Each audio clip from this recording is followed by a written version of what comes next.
disciples transforming lives. Mediocrity atau melampaui sesuatu yang sedang-sedang saja. Saudara, pada 26 Agustus tahun 2006 ada seseorang yang ada di gambar ini, bisa ditampilkan. Ini adalah Sam Thompson yang berusia 25 tahun, menyelesaikan tantangan yang luar biasa dalam hidupnya, yaitu dengan berlari maraton 51 kali dalam waktu 55 hari. Jadi sehari satu maraton kira-kira begitu. Ya, dan jarak maraton kita tahu 42 km, 195 km. Itu jarak yang sangat jauh. Ia mulai berlari dari tanggal 1 Juli dan mengakhiri maratonnya di negara bagian Mississippi. Total perjalanan kilometernya adalah 2092,15 km. Dengan menghabiskan 11 pasang sepatu. Jadi sepatunya itu benar-benar aus, saudara ya. Ia berlari di 50 negara bagian Amerika Serikat dalam 50 hari berturut-turut. Ditambah 1 kali maraton di Kolombia ketika dia melakukan 2 kali maraton dalam sehari. Ia menghabiskan 1.200 kalori dalam tiap maraton. Dan sebagai gantinya, ia pun makan makanan yang berkalori ya, untuk meningkatkan energi yang dia butuhkan, saudara. Makanan utamanya ayam, kalkun, pasta, roti isi. Ia makan banyak es krim dan roti untuk mengganti kalori yang terbuang. Nah, prestasinya ini melampaui seseorang yang pernah sebelumnya, ya, rekor yang dipegang oleh Sir Randolph Fiennes. Coba kita buka, ya ini. Di mana di tahun 2003 ia menyelesaikan 7 maraton dalam 7 hari. Ini berturut-turut loh, saudara ya. Nah, kenapa ini dikatakan luar biasa? Karena menurut pakar dan para ahli, hal itu tidak mungkin atau mustahil untuk dilakukan. Karena tubuh manusia tidak akan mengatasi sebuah upaya jasmani yang berkepanjangan seperti ini. Seperti yang dilakukan oleh 2 orang tadi. 7 hari, 7 maraton. Yang lebih gila lagi, Sam Thompson 50 kali maraton. 51 kali maraton dalam 55 hari berturut-turut, saudara. Menurut ahli, tubuh manusia tidak mampu atau tidak akan bisa mengatasi sebuah upaya yang berkepanjangan seperti ini. Dan yang terjadi adalah selama dia berpetualang seperti ini, tubuhnya ternyata semakin kuat. Dan yang luar biasa, di maraton yang ke-50, Sam Thompson mencatatkan sebuah waktu terbaik, yaitu 1 kali maraton di maraton yang ke-50 itu dalam waktu 3 jam 29 menit. Ya, menyelesaikan maraton hanya dalam waktu 3 jam. Ya, mungkin Anda 12 jam aja kagak kelar, saudara ya. Ia sendiri berkata, tubuh manusia ternyata mampu melakukan lebih daripada yang orang kira. Dan semua orang berkata, prestasi Sam begitu luar biasa. Ia mampu melakukan sesuatu yang di luar perkiraan. Dan pelari ini tidak membiarkan perkiraan orang mendikte apa yang dia bisa lakukan. Jadi apa yang dia lakukan? Ternyata dia melakukan riset, dia mempersiapkan diri, dia berlatih selama berbulan-bulan untuk melakukan impiannya. Bahkan dia juga mempersiapkan semua tindakan keselamatan, jadi dia tidak nekat, semuanya penuh dengan perhitungan. Dan ujung-ujungnya, kesimpulannya, akar dari prestasinya adalah sebuah kepercayaan bahwa ia dapat melakukannya. Sebuah kepercayaan bahwa ia mampu merentangkan kemampuan tubuhnya melewati batas-batas. Dan ia mengejar sebuah harapan yang sangat tinggi dan menolak keterbatasan. Katakan menolak keterbatasan. Nah, saudara, tahukah saudara, sesuatu yang sedang-sedang saja harapan yang sedang-sedang saja itu mampu mencegah kita, bahkan mampu mencegah orang yang punya bakat, punya potensi, dan punya kesempatan. Dan kebenarannya setiap kita ini punya bakat, punya potensi, dan punya kesempatan. Katakan amin. Setiap kita, siapapun kita, Tuhan telah meletakkan sebuah potensi di dalam diri kita, sebuah bakat di dalam diri kita, sebuah kemampuan-kemampuan di dalam diri kita, termasuk Tuhan menyediakan sebuah kesempatan demi kesempatan di dalam kehidupan kita. Namun sayangnya, semua potensi potensi bakat dan kemampuan-kemampuan itu, termasuk kesempatan-kesempatan itu seringkali dicegah hanya karena kita punya harapan yang sedang-sedang saja. Coba sekali lagi tengok kanan kiri, katakan harapan yang sedang-sedang.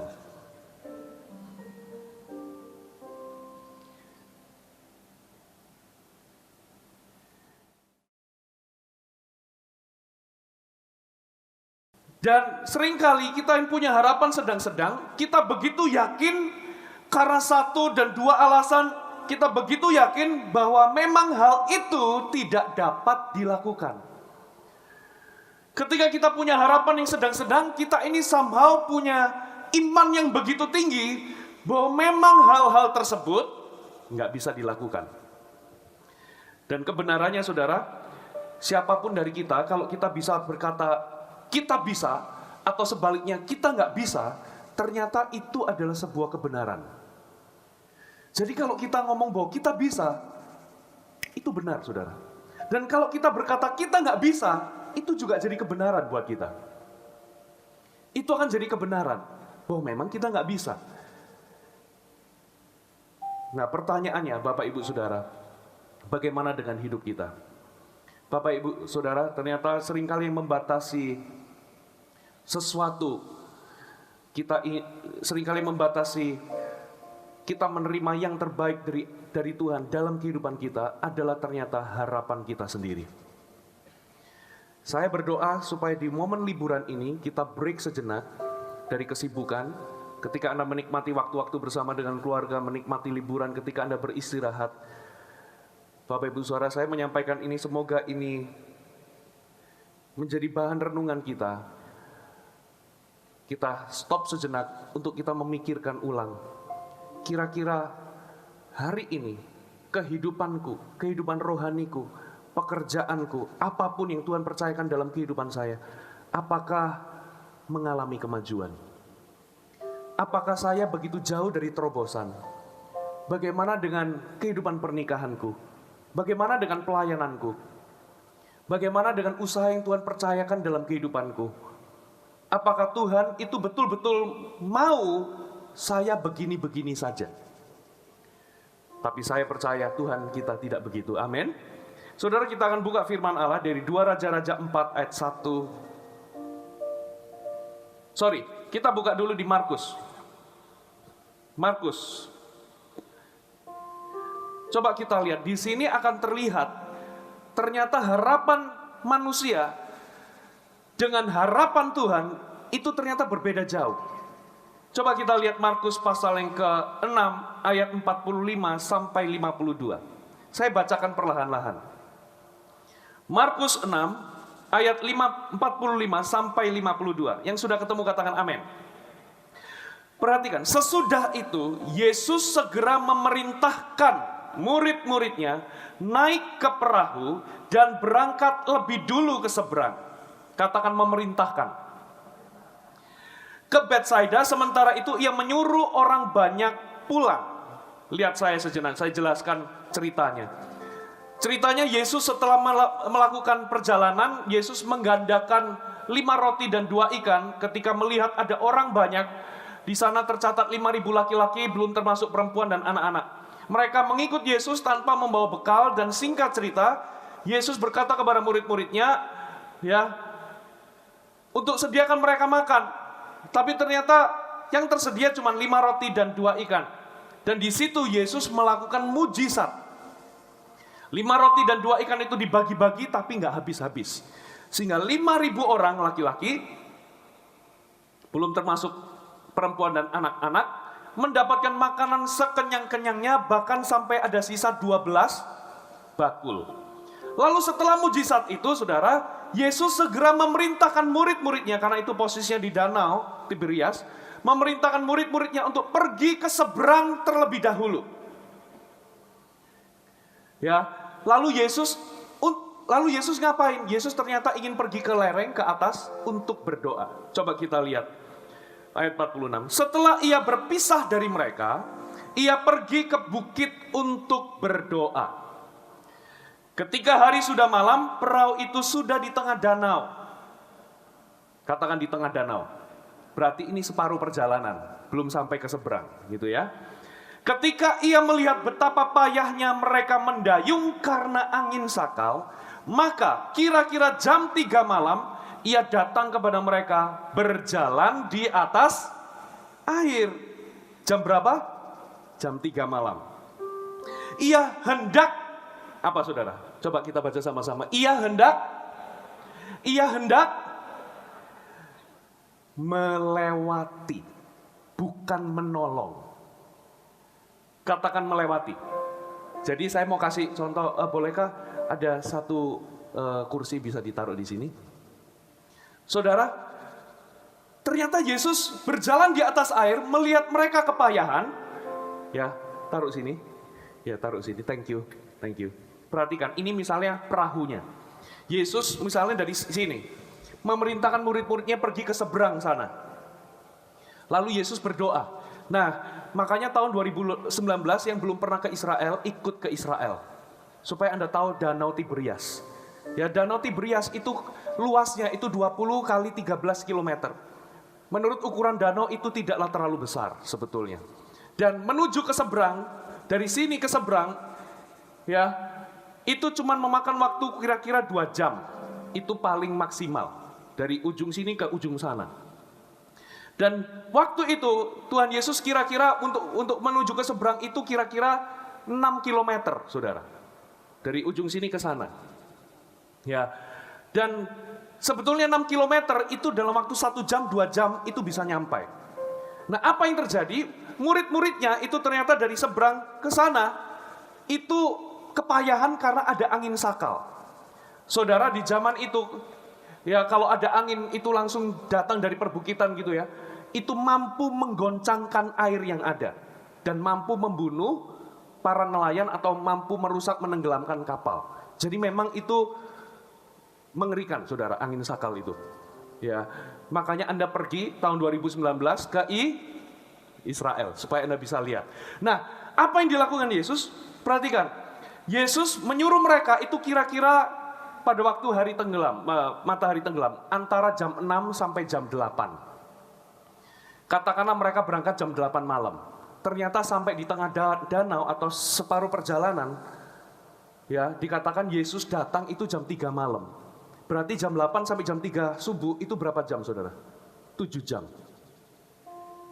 Yang harusnya sampai ke seberang itu 2 jam maksimal, sekarang 7 jam itu masih di tengah-tengah. Kepayahan karena angin sakal. Nah, Yesus waktu di bukit, kalau Anda di bukit, kebetulan waktu itu kami menginap di dekat lereng begitu ya, itu kalau view-nya bisa lihat, itu bisa lihat danau. Jadi Yesus di bukit itu bisa melihat murid-murid Yesus ada di situ, di tengah danau. Gitu ya. Lalu Yesus datang, saudara, berjalan di atas air. Dikatakan apa? Yesus datang berjalan di atas air. Coba dibuka lagi ayatnya, Markus berapa? Markus 6 ayat yang keberapa? Ke-48. Perhatikan. Ketika ia melihat betapa payahnya mereka mendayung karena angin sakal, maka kira-kira jam 3 malam, Yesus ngapain, saudara? Ia datang kepada mereka berjalan di atas air dan apa, saudara? Hendak menolong atau melewati? Melewati. Arti kata melewati adalah melewati. Ya, melewati itu begini, ini kapalnya. Yesus mendatangi mereka itu dengan kata lain ini cukup dekat jarak pandangnya. Tapi Yesus itu bukan mau nolong mereka, tapi mau lewat. Melewati mereka itu menyusul, atau bahasa Jawanya menyalip mereka. Bukan menyalipkan, mendahului mereka. Katakan melewati. Melewati, saudara. Melewati itu adalah melewati. Pertanyaannya, kenapa kok Yesus melewati mereka? Karena Tuhan, sebetulnya ini adalah sebuah ujian dari Tuhan. Harapannya Tuhan adalah, perhatikan, di awal Yesus memerintahkan mereka untuk pergi ke seberang. Kenapa kok Yesus pakai kata memerintahkan? Karena sebagai nelayan, mereka itu tahu kok sebentar lagi ada angin sakal. Kita pun tahu sebentar lagi hujan atau enggak dari mana. Mendung atau enggaknya. Katakan amin. Mereka nelayan profesional, mereka tahu dari kondisi cuaca bahwa sebentar lagi angin sakal, itu sebabnya kemungkinan besar mereka itu sebetulnya enggak mau pergi. Sehingga Yesus harus pakai penekanan, perintahkan mereka untuk ke seberang. Dan angin sakal itu ada, saudara. Dan Yesus lewat, berjalan di atas air, melewati mereka. Katakan melewati. Melewati itu melewati, saudara. Kenapa kok Yesus melewati mereka? Gini, terjadi perbedaan harapan. Bagi mereka yang di perahu, mereka berharap Yesus menolong mereka. Sementara Yesus, kenapa kok melewati mereka? Karena di benak Yesus, harapannya adalah merekalah yang melakukan mujizat. Katakan amin. Dari mana kok kita bisa tahu? Coba kita baca ayat selanjutnya. Ketika mereka melihat dia berjalan di atas air, mereka mengira bahwa ia adalah hantu. Lalu mereka teriak-teriak sebab mereka semua melihat dia. Mereka pun sangat terkejut, tapi segera ia berkata kepada mereka, "Tenanglah, aku ini, jangan takut." Lalu ia naik ke perahu mendapatkan mereka, dan apa, saudara? Angin pun redalah. Sebab mereka sangat tercengang dan bingung, sebab sesudah peristiwa roti itu mereka belum juga mengerti dan hati mereka tetap degil. Gini, Yesus jalan di atas air, ini katakanlah air, melewati mereka. Sebetulnya Yesus mau ngetes respon mereka bagaimana. Ternyata waktu mereka lihat Yesus jalan di atas air, respon mereka apa? Ketakutan. Kenapa? Disinilah menunjukkan mereka itu sebetulnya nggak percaya. Mereka nggak bisa percaya bahwa itu yang jalan di atas air adalah Yesus. Nggak mungkin itu Yesus, itu pasti hantu atau penampakan. Itu pasti makhluk halus. Itu menunjukkan apa? Ketidakpercayaan mereka. Lalu mereka teriak-teriak, gara-gara mereka teriak-teriak, Yesus datang menolong mereka. "Tenang, ini aku." Dan waktu Yesus naik di atas perahu, saya naik ya, permisi. Waktu naik di atas perahu, apa yang terjadi, saudara? Angin langsung reda. Di kitab padanan yang lain bukan hanya anginnya yang reda. Coba kita lihat di sebentar, Yohanes pasal yang ke-6. Coba kita lihat Yohanes 6. Anda belajar sesuatu, amin. Yohanes 6 ayat yang ke sebentar, Yesus berjalan di atas air. Yohanes 6 ayat yang ke 20. Tetapi ia berkata kepada mereka, "Aku ini, jangan takut." Mereka mau menaikkan dia ke dalam perahu. Dan, perhatikan, kita baca sama-sama ya. Dan, 1, 2, 3. Seketika itu juga, perahu itu sampai ke pantai yang mereka. Jadi ada 2 mujizat yang terjadi. Ya, ada 3 mujizat sebetulnya. Yesus jalan di atas air. Mereka ketakutan karena mereka nggak bisa percaya bahwa itu adalah Yesus. Pasti makhluk halus. Gitu ya. Dan waktu Yesus jalan di atas air, mereka ketakutan, Yesus naik di atas perahu. Waktu Yesus naik, langsung ada 2 mujizat. Anginnya reda, perahunya somehow seketika sampai di mana? Di pantai.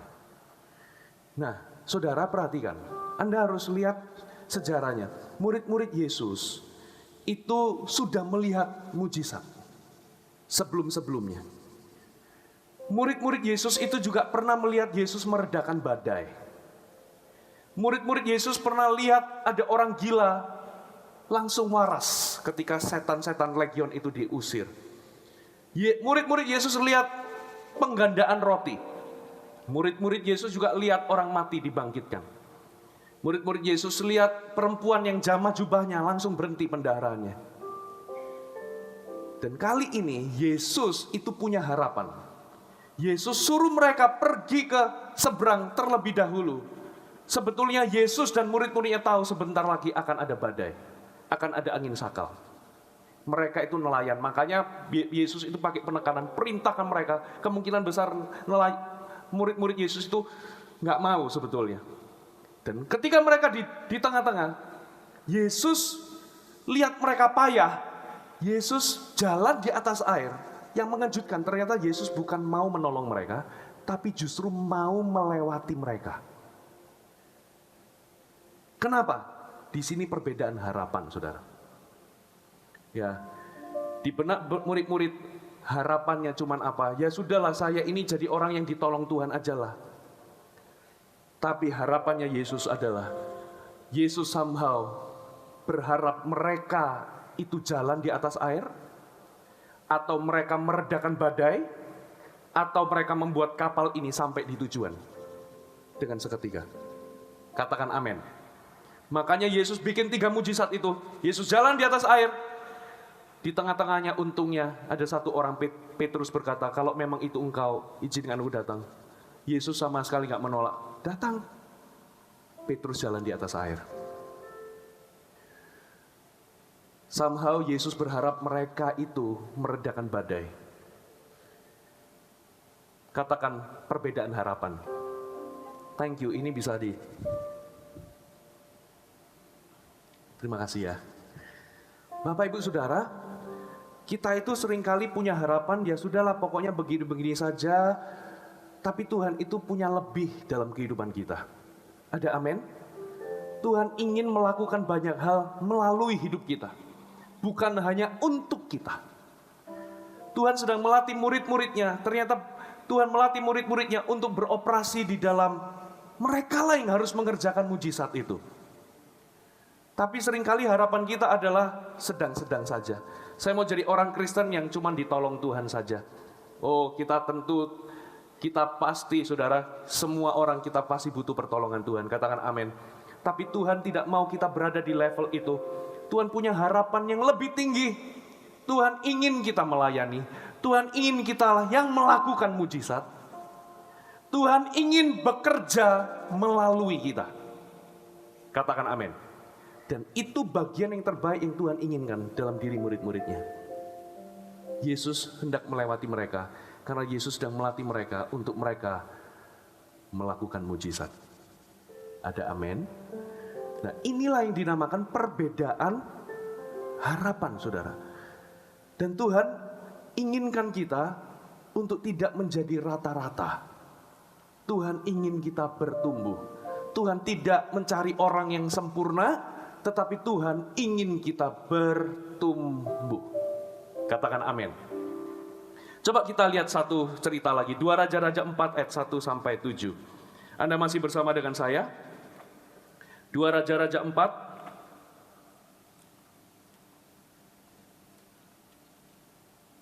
Dua Raja-Raja 4 ayat 1 sampai 7.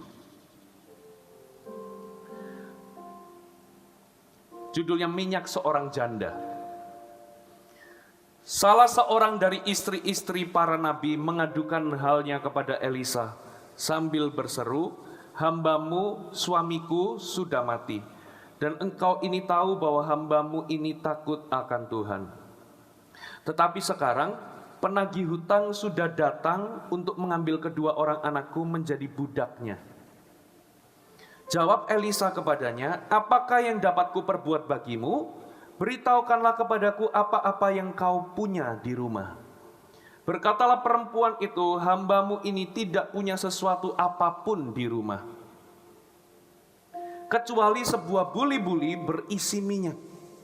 Lalu berkatalah Elisa, "Pergilah, mintalah bejana-bejana dari luar, daripada segala tetanggamu, bejana-bejana kosong." Kita baca sama-sama, 2, 3, statement terakhirnya. Tetapi, 1, 2, 3. Tetapi, jangan terlalu sedikit. Kemudian, tutuplah pintu sesudah engkau dan anak-anak masuk, lalu tuanglah minyak itu ke dalam segala bejana. Mana yang penuh, angkatlah. Sampai di sini dulu. Saudara, Tuhan itu selalu menginginkan kita itu lebih besar daripada sebelumnya. Tapi seringkali kitalah yang ragu-ragu. Nah, dari kisah ini, 2 Raja-Raja 4, kita membaca ada seorang perempuan yang berada dalam situasi yang sangat mendesak. Ya, suaminya mati, meninggalkan keluarganya di dalam keadaan hutang yang tanpa ada kemungkinan untuk bisa dilunasi. Menurut Ulangan 25 ayat 39 sampai 50, orang yang berhutang tapi nggak mampu bayar hutangnya diwajibkan untuk melayani pemberi hutang sampai tahun Yobel atau tahun pembebasan hutang. Tahun Yobel itu 50 tahun sekali. Jadi harus jadi budak atau melayani, anak-anaknya harus melayani orang yang memberikan hutang, saudara. Nah, sekarang ini dua anaknya menghadapi sebuah kenyataan atau kemungkinan akan jadi budak dari orang yang memberikan hutang. Lalu ia datang kepada Nabi Elisa dan mendapatkan pertolongan. Singkat cerita, kalau Anda lihat dalam kisahnya, Elisa memberikan jalan keluar melalui mujizat pelipat gandaan. Ya, bahkan Tuhan itu mengambil cuma sedikit dari dirinya, itu buli-buli yang dia punya. Ya, sebuah buli-buli yang berisi minyak dan Tuhan melipat gandakannya. Ya, di situ kita mencatat ada sebuah tuntunan dari Elisa atau perkataan Elisa yang luar biasa. Saya baca ulang ya. Elisa berkata begini, "Pergi, mintalah bejana-bejana dari luar daripada segala tetanggamu, bejana-bejana kosong, tetapi jangan terlalu sedikit." Katakan jangan terlalu sedikit. Jadi ternyata kunci dari mujizat ini adalah kapasitas. Elisa itu enggak membatasi atau tidak membatasi sama sekali berapa bejana yang boleh dimiliki oleh janda tadi. Sama sekali tidak membatasi. Ternyata itu sepenuhnya ada di keputusan si janda. Kalau dia mau ambil 100, ya itu keputusan dia. Kalau ternyata dia mau minta 100.000 atau membawa 100.000 bejana, itu semua keputusan dari siapa? Si janda. Elisa itu cuma memberikan janji, ya, bahwa setiap bejana yang kamu bawa itu pasti penuh. Makanya Elisa katakan, mana yang penuh, angkatlah. Dengan kata lain, Elisa nggak membatasi berapa bejana yang bisa dibawa. Elisa cuma memberikan janji bahwa setiap yang penuh, angkatlah. Dengan kata lain, Elisa memberikan sebuah janji bahwa semua bejana yang kamu bawa itu pasti penuh. Yang setuju katakan amin. Nah, kali ini hal yang menantang dalam kehidupan si janda itu apa, saudara? Ya, hal yang menantang itu ada 2 hal, saudara. Ini tantangan terbesar dari si janda. Ingat, Elisa tidak membatasi berapa bejana yang dia bisa kumpulkan. Elisa cuma memberikan janji bahwa seberapapun bejana yang kamu kumpulkan akan penuh. Ada amin? Nah, ternyata ini bagi si janda, dia itu harus mencapai di sebuah titik. Dia harus melewati 2 tantangan, saudara. Yang pertama, tantangan yang pertama. Ya, poin yang pertama. Ini, saudara. 1, 2, 3. Ya. Si janda ini, tantangan pertama, dia harus mematahkan pola keterbatasan di dalam hidupnya. Kalau dia mau melihat Tuhan bekerja di dalam hidupnya, maka dia harus belajar mematahkan pattern keterbatasan di dalam hidupnya. Katakan keterbatasan. Perempuan ini perhatikan terbiasa hidup di dalam kekurangan dan semua serba terbatas. Ia terbiasa pada hidup yang tidak cukup dan paling bagus itu sekedar cukup, saudara. Dan itu dibuktikan bahwa yang dia punya pun cuma 1 buli-buli saja. Bahkan ketika suaminya meninggal, kondisinya tambah berat, saudara. Ya, waktu ditanya yang dia punya satu-satunya ya cuma satu buli itu. Ternyata kekurangan dan keterbatasan, katakan kekurangan dan keterbatasan, itu adalah cara berpikir dan cara hidupnya. Karena dia udah terbiasa kurang, terbiasa terbatas, itu menjadi pola pikir, cara dia berpikir di dalam hidupnya. Untuk seseorang yang terbiasa dengan kekurangan atau serba kekurangan, saudara, tawaran dari Elisa ini sebetulnya tidak mudah bagi siapa? Bagi Elisa. Perhatikan saudara, kita ini kadangkala bisa punya keterbatasan-keterbatasan. Karena kita ini dididik oleh nilai pengalaman pengalaman hidup sehingga itu mencetak pola berpikir kita. Contoh ya, saya mau kasih contoh. Anak kecil kalau disuguhin sekotak coklat, isinya coklat gitu ya, ambil sebanyak yang kamu mau. Jadi sama pemiliknya diizinkan, ambil sebanyak kamu mau. Biasanya anak kecil ngapain saudara? Dia akan ambil semuanya, betul?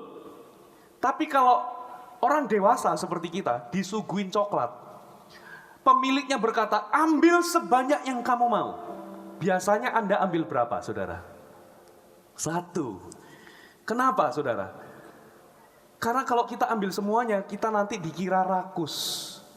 Betul? Karena pengalaman mendidik kita, ya kita itu harus sopan santun, nanti dikira rakus kalau kamu ambil semuanya, betul nggak? Tapi justru itu yang membatasi kita, saudara.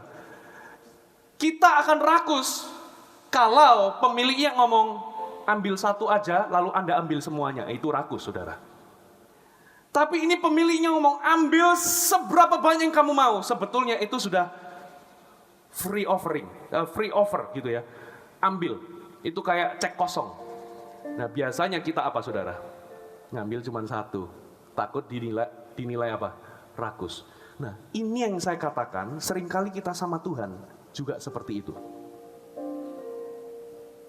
Ya, saudara, saya nggak ngomong bahwa, habis ini kita itu hidup, nggak mau mengucap syukur dan tidak ada rasa cukup dalam hidup kita. Enggak, saya nggak ngomong tentang itu, saudara. Tapi saya ngomong seperti ini, seringkali kita membatasi Tuhan dengan pola berpikir kita sendiri. Kita membatasi Tuhan bekerja dalam hidup kita dengan pola pikir kita sendiri. Itu yang saya namakan batasan. Masing-masing kita semua punya batasan-batasan itu. Ya, tapi yang Tuhan mau adalah kita bertumbuh melewati batasan itu. Katakan amin. Halo, amin. Coba kita lihat kembali ke wanita tadi.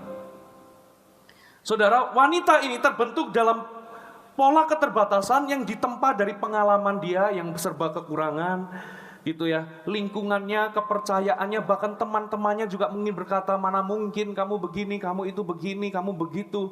Tidak mungkin.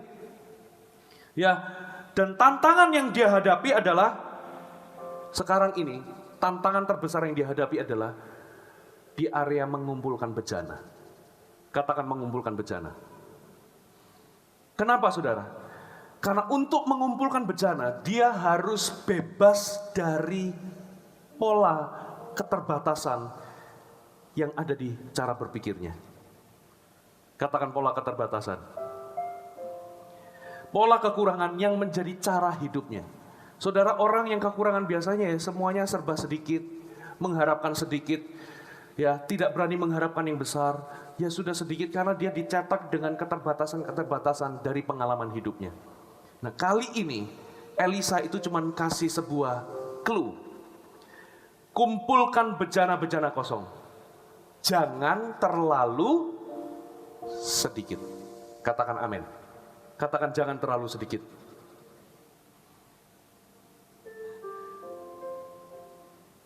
Coba kita lihat, saudara. 2 Petrus 1 ayat yang ketiga. Anda masih bersama dengan saya, amin. 2 Petrus 1 ayat yang ketiga. Perhatikan.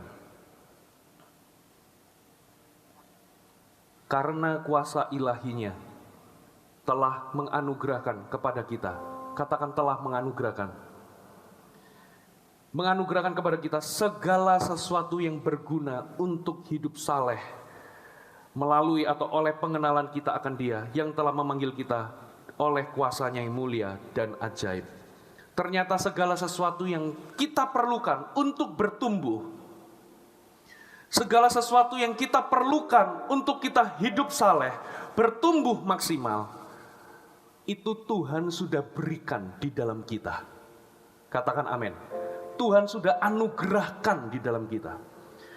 Dan seringkali yang membatasi pertumbuhan kita itu sendiri bukan karena Tuhan tidak memberikannya kepada kita, tapi kitalah yang membatasi diri kita sendiri. Ya, yang setuju katakan amin. Jadi keterbatasan kita, pola pikir kita yang mencegah kita mengumpulkan bejana. Mungkin kita cuma kumpulkan sedikit, dan itulah yang membuat kita hidup di bawah keterbatasan. Firman Tuhan katakan, jangan terlalu sedikit. Amin. Coba tengok kanan kiri, jangan terlalu sedikit.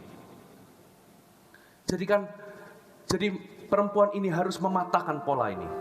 Tantangan yang kedua, coba kita baca sama-sama. Tantangan yang kedua, menaikkan standar harapan. Saudara pernah lihat ada orang lompat galah, ya, yang pakai ini lompat galah. Itu barnya atau galahnya itu dinaikkan. Ketika dia gagal di sini, dia akan berlatih, lalu dia akan punya visi untuk ini naik, dan ini naik, sampai mereka sekarang ini pecahkan rekor, saling memecahkan rekor sendiri. Ya, hari-hari ini saudara, ya, orang-orang di zaman modern ini melampaui orang-orang pelompat galah di zaman-zaman yang lalu. Karena apa? Karena mereka menaikkan standar itu. Dan kenyataannya manusia tambah tinggi lompatannya. Karena apa? Ternyata bisa. Apa yang dianggap orang 20 tahun yang lalu nggak bisa, manusia bisa melewati galah ini. Sekarang ini jadi mainannya anak kecil, saudara. Maksudnya jadi mainannya orang-orang di zaman modern, pelompat-pelompat galah. Karena apa? Karena mereka berhasil menaikkan standar harapan. Katakan amin. Jadi keterbatasan pengalaman kita bisa menjadi penghalang, membatasi mujizat. Gini, yang membatasi mujizat dari perempuan ini adalah berapa banyak bejana yang wanita ini bisa kumpulkan. Satu-satunya yang bisa membatasi mujizat Tuhan mengalir, bekerja dalam hidup kita adalah ternyata pikiran kita sendiri. Satu-satu yang bisa membatasi pekerjaan Tuhan terjadi mengalir di dalam kehidupan wanita ini adalah bejana yang wanita ini bisa kumpulkan. Yang setuju katakan amin. Nah, perhatikan, bagaimana kalau perempuan ini, coba jawab pertanyaan saya. Bagaimana kalau perempuan ini nggak cuma pergi ke kampung-kampungnya, tapi dia pergi ke seluruh kabupaten, kumpulkan bejana. Kira-kira apa yang terjadi? Misalnya dia kumpulkan 100.000 bejana. Kira-kira 100.000 itu penuh atau tidak penuh? Penuh. Sekarang saya mau tanya, kira-kira kalau dia keluar dari kabupaten, tapi pergi keliling satu provinsi, dia kumpulkan 1 juta bejana, saya mau tanya, kira-kira 1 juta bejana itu penuh atau kosong? Penuh, saudara. Kira-kira kalau dia keluar dari satu provinsi, pergi ke provinsi lain, Jawa Timur pergi ke Jawa Tengah, dia kumpulkan 2 juta bejana, kira-kira 2 juta itu penuh apa enggak? Penuh. Jadi sebetulnya, seberapa mujizat itu dia terima, karya Tuhan dia terima, itu tergantung, yang membatasi adalah seberapa banyak bejana yang dia bisa kumpulkan. Ada amin? Halo, amin? Coba kita baca ayat selanjutnya. Tadi sampai di mana? 2 Raja-Raja 4 sampai di ayat berapa? Ayat yang keempat ya. Kita baca ayat 5. Pergilah perempuan itu daripadanya, ditutupnyalah pintu sesudah ia dan anak-anaknya masuk, dan anak-anaknya mendekatkan bejana-bejana kepadanya, sedang ia terus menuang. Perhatikan, ketika bejana-bejana itu sudah penuh, berkatalah perempuan itu kepada anaknya. Perhatikan, inilah batasannya. Dekatkanlah kepadaku sebuah bejana lagi. Tetapi jawabnya kepada ibunya, tidak ada lagi bejana.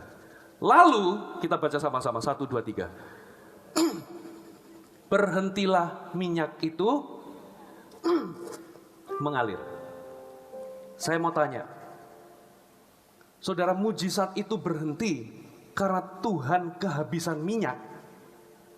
Atau mujizat itu berhenti karena perempuan itu kehabisan bejana?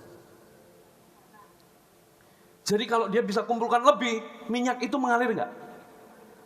Kalau dia tambahkan, dekatkan satu lagi, kalau memang ada satu lagi, minyak itu berhenti enggak? Enggak. Kalau ternyata masih ada 10 bejana, minyak itu berhenti enggak? Enggak.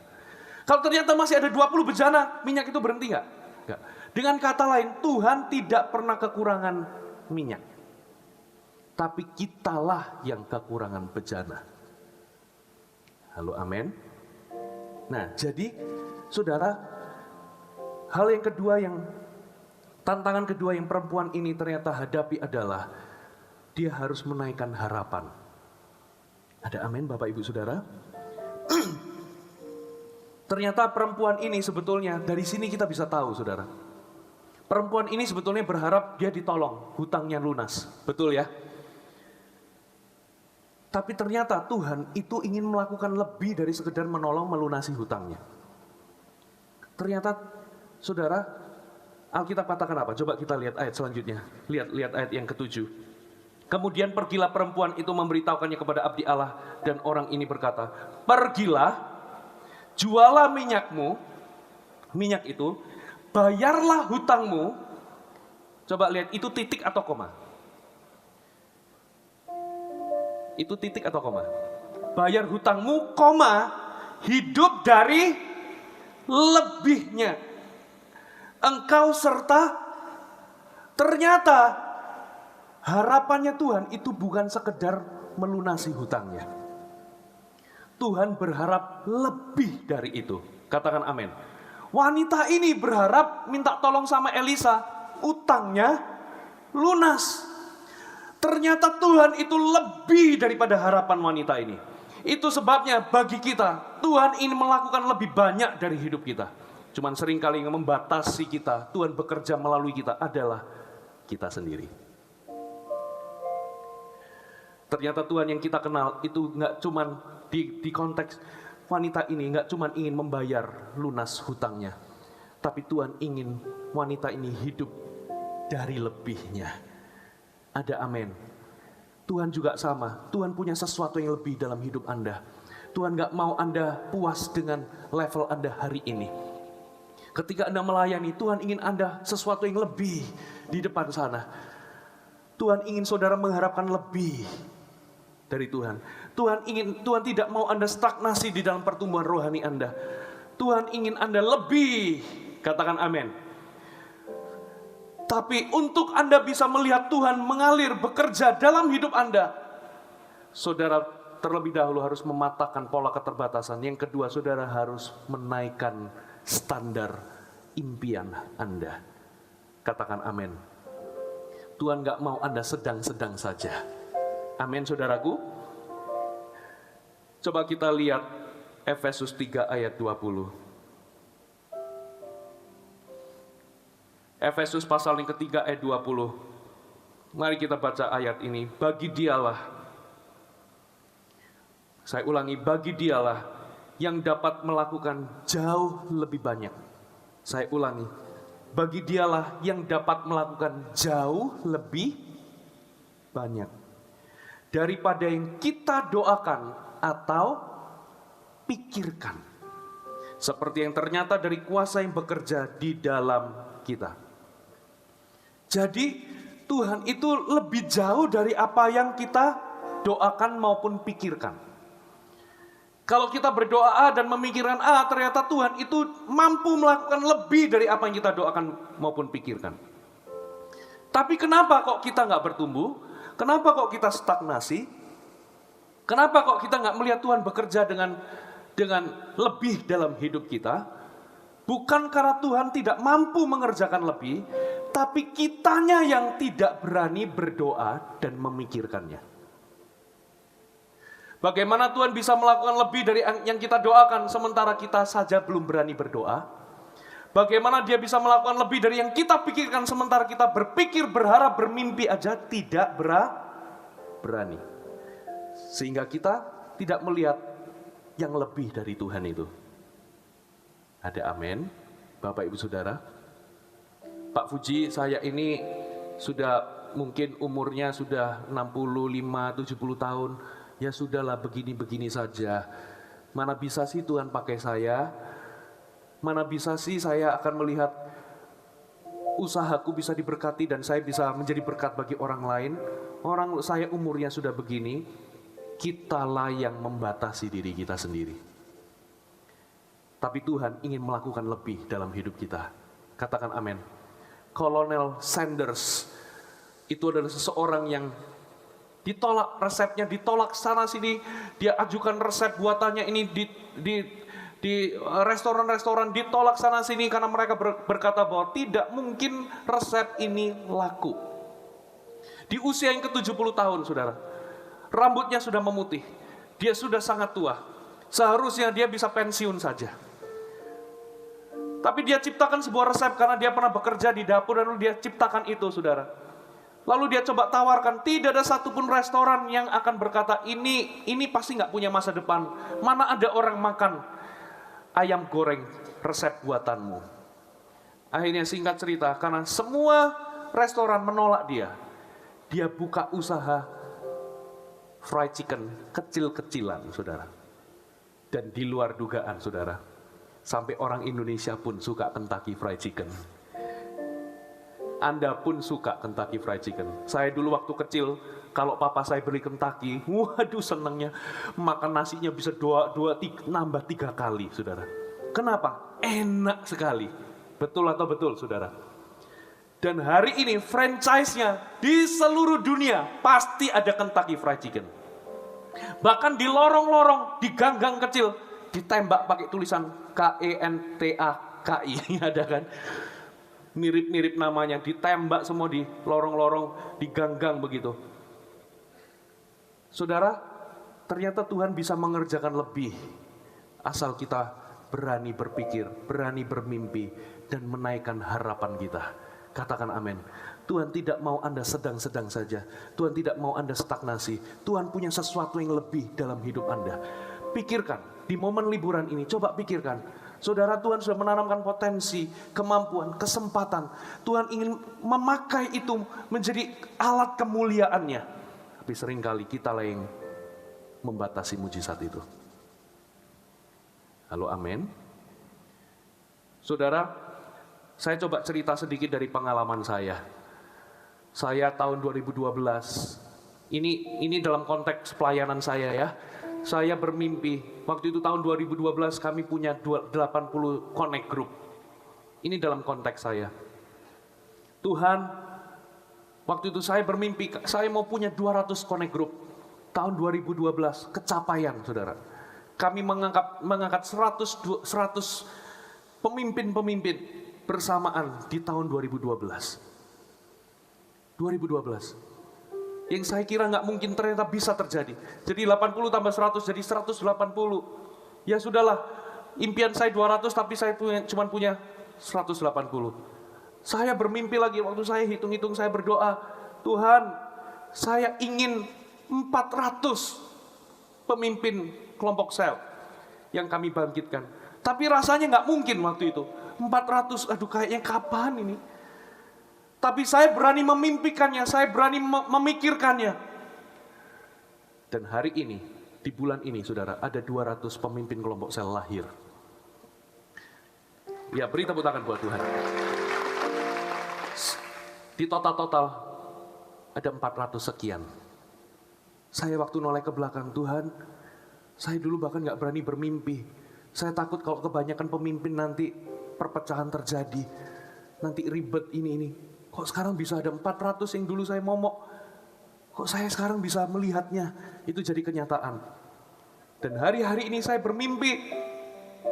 Saya bermimpi dalam waktu 2 tahun ini 400 akan jadi 800. Saya bermimpi 2 tahun ke depan, 3 tahun ke depan jadi 800 pemimpin. Saya harus perlengkapi ini. Dan saya melihat, dari sini saya melihat saya harus menaikkan standar harapan saya. Kalau saya mau melihat mujizat terjadi, karya Tuhan terjadi melalui kehidupan jemaat, saya harus berani mendoakannya dan berani memikirkannya. Alias berani bermimpi. Katakan amin. Saudara, apa yang Anda lihat sekarang dalam kehidupan Anda? What do you see? Apa yang Anda lihat? Tuhan itu mau bekerja lebih. Apa yang Anda doakan? Apa yang Anda pikirkan? Tuhan mau bekerja lebih di dalam pekerjaan Anda. Di dalam bisnis Anda. Tuhan mau bekerja lebih dari apa yang Anda pegang selama ini. Di dalam pelayanan Anda, Tuhan ingin bekerja lebih. Tuhan itu mau, saya percaya ini kehendak Tuhan. Tuhan mau setiap orang yang duduk di bangku yang bisa dengar suara saya jadi pemimpin kelompok sel. Katakan amin. Bisa nggak Anda melihat diri Anda memimpin kelompok sel? Daripada sekedar datang memenuhi bangku gereja, memanasi bangku gereja. Titik, that's all. Ternyata Tuhan inginkan lebih dalam hidup Anda. Tuhan ingin bekerja lebih dalam hidup Anda. Tapi pertama-tama Anda harus berani mendoakannya dan membayangkan, Tuhan, persiapkan aku, buat aku bertumbuh ya Tuhan. Aku mau ya Tuhan, satu kali aku memimpin kelompok sel. Ada amin? Aduh Pak Fuji, saya sudah 69 tahun. Bisa nggak saya ini memimpin kelompok sel? Bapak Ibu Saudara di Surabaya, saya contohnya saya lihat papa mama saya sudah umur 77 tahun. Ya, saya berharap, karena mama saya bukan dari gereja sini, saya berharap gerejanya itu ada kelompok selnya. Karena apa? Untuk papa mama saya melihat itu kebutuhan. Karena mereka sendirian. Ada banyak orang tua di Surabaya ini yang cuman adanya di rumah. Kalau Anda, bapak-bapak, ibu-ibu, opa-opa, oma-oma yang umur mungkin di atas 70 tahun, Anda juga bisa memimpin kelompok sel. Kelompok sel orang-orang yang seusia Bapak Ibu Saudara. Katakan amin. Tuhan gak mau Anda cuma datang di gereja, selesai. Tuhan mampu melakukan lebih. Katakan amin. Di dalam pernikahan Anda, Tuhan juga ingin bekerja lebih. Katakan amin. Loh Pak Fuji, saya sudah punya 3 anak, apakah Tuhan ingin menambahi saya 4 anak? Saya nggak ngomong tentang itu, saudara ya. Tapi Tuhan ingin memakai pernikahan Anda.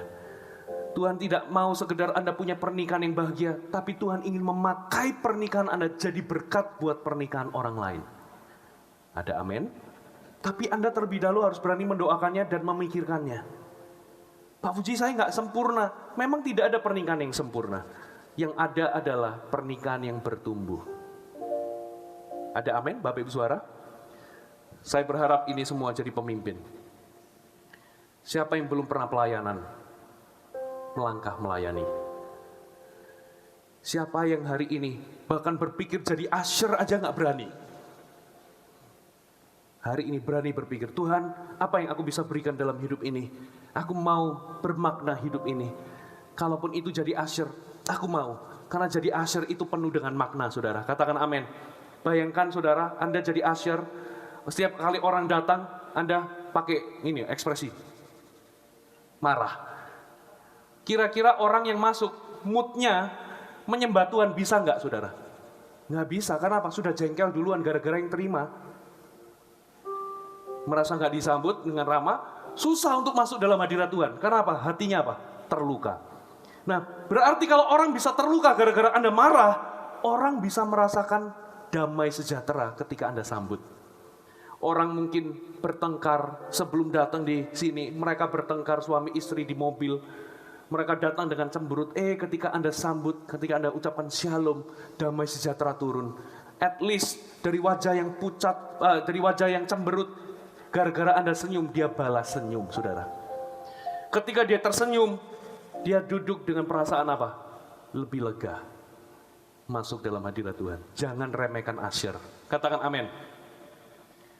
Anda bisa lebih. Katakan lebih.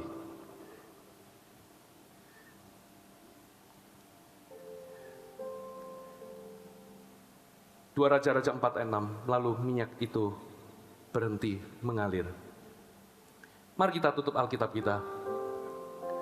Mari kita bangkit berdiri sama-sama di hadapan Tuhan. Hai, terima kasih sudah bergabung bersama kami, Gereja Mor Sharon, Jabodetabek. Sebagai gereja Tuhan, adalah kerinduan bagi kami untuk melihat Anda terus bertumbuh di dalam pengenalan akan Tuhan dan mengalami perubahan hidup. Maka dari itu, bergabunglah bersama komunitas kecil kami, Connect Group. Dapatkan informasi lebih lanjut pada kolom deskripsi kami. Last but not least, don't forget to subscribe dan bagikan video ini kepada orang yang Anda kasihi. Thank you for joining us and see you next time.